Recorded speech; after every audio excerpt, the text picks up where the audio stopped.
Tip 4 is Brisk extension for Google Classroom grading. And I love this one because you can leave targeted feedback in a student's Google Doc on Google Classroom that's based on your rubric or just a glow and grow and wonderings.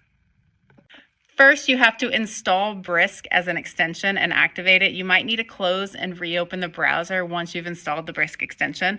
But once you have that on your Google site, your Chrome, you're going to open the Classroom extension by clicking on your Extensions tab.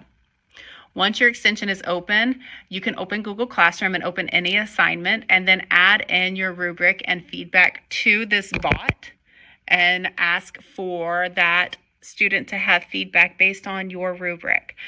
You can also just ask for a glow and grow based on the general text and a general understanding of the assignment.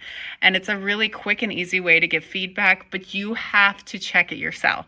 You cannot just say, great, that sounds good, great, that sounds good, because AI does make mistakes. So make sure that you are checking any kind of feedback you are leaving with students before you submit to them, but it does save you a lot of time and helps you with all of those typing responsibilities.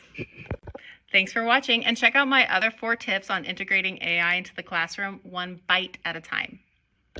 Also, these prompts and one-pagers are free on Teachers Pay Teachers, along with a free sample in the first chapter of my book, which has 120 tips on integrating AI into the classroom, one byte at a time.